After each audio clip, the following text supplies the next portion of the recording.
Hello दोस्तों, SSC stenographer 2024 का जो स्किल टेस्ट होना है उसका एडमिट कार्ड जो है वो आ चुका है। सब लोग अपना अपना एडमिट कार्ड जो है वो डाउनलोड कर लें और एग्ज़ाम सेंटर भी उसमें बता दिया है कि सब लोगों का एग्ज़ाम कहाँ कहाँ है। आज की इस वीडियो में हम जो बताएंगे कि आपको जब एग्ज़ाम सेंटर जाएंगे, जब स्किल टेस्ट देंगे तो किन किन छोटी छोटी बातों को लेकर के आपको सावधानी बरतनी है, उसके बारे में हम आपको बताएंगे। सबसे पहले तो 16 अप्रैल को हिंदी का जो स्किल टेस्ट देने के लिए जाएंगे, हिंदी स्टेनोग्राफर वाले हैं उनका 16 अप्रैल को है। तो सबसे पहले ग्रेड डी वालों का लगा हुआ है। तो 16 अप्रैल को जो मॉर्निंग शिफ्ट है उसमें ग्रेड डी वाले हैं और जो दोपहर में जो शिफ्ट होगी उसमें ग्रेड सी वाले हैं। तो जो 16 तारीख को है सभी बच्चों का हिंदी का है। तो उसमें देखिए गेट क्लोज होने का जो टाइम दिया हुआ है बेटा वो 8:30 बजे है, ठीक है। लेकिन आप लोगों को क्या करना, आप वहाँ पे कोशिश करना है कि 7:45 तक वहाँ पहुँच गए हैं, मतलब 8 बजे तक तो हर हालत में आप वहाँ पहुँच जाए।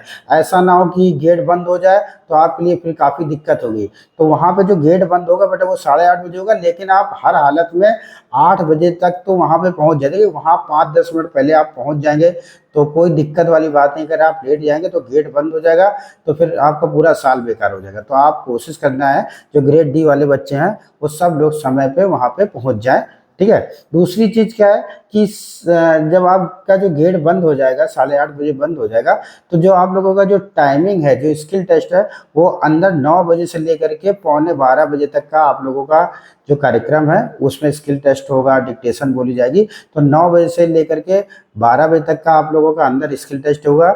इसीलिए और गेट जो है वो 8:30 बजे बंद हो जाएगा। तो आप 8 बजे तक वहाँ हर हालत में सेंटर के बाहर जो है वो आपको वहाँ पे पहुँच जाना है। अब देखिए किन किन चीज़ों का ध्यान रखना है उसके बारे में हम आपको बता रहे हैं। सबसे पहले तो आप लोगों को एक अपना एडमिट कार्ड डाउनलोड करा लीजिएगा और 2 फोटो लेके जाइएगा। मांगी नहीं गई है लेकिन आप लेके जाइए, कोई ज़रूरत पड़ जाए तो 2 फोटो जरूर लेके जाइएगा। आप स्टेनो जिससे लिख रहे हैं, चाहे पेंसिल से लिख रहे हो चाहे पेन से लिख रहे हो, जिससे भी लिख रहे हो, तो आप अपनी पेंसिल लेके जाइएगा। हम तो कह रहे हैं 2 पेंसिल लेके जाइएगा और छील करके आराम से देख लीजिएगा, थोड़ा सा लिख लीजिएगा कि ज़्यादा पतली ना हो ना मोटी हो। थोड़ा सा एक जो शार्पनेस है, नोक है, उसको थोड़ा अच्छे से ध्यान रखिएगा।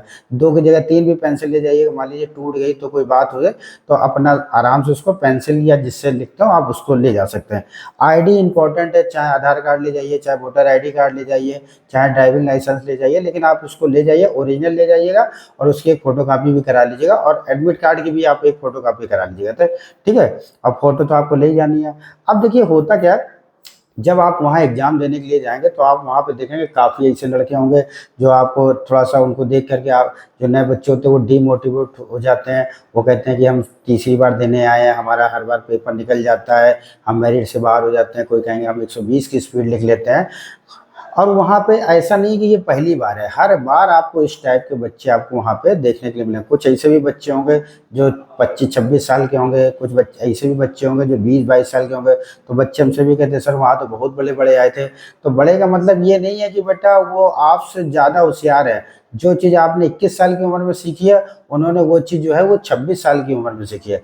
नौकरी उनको भी मिल रही है, नौकरी आपको भी मिल रही है। सब कंपटीशन है बेटा, इसी को कंपटीशन बोला जाता है। चाहे लड़की हो चाहे लड़का हो, चाहे किसी की उम्र भी ज़्यादा हो, सब अपनी अपनी दौड़ में बहुत तेज़ी से दौड़ रहे हैं और कंपटीशन जो है बहुत कठिन रहता है। हर बार की तरह इस बार भी है, लेकिन जिसने जितनी मेहनत करी होगी वही बेनिफिट उसको मिलेगा।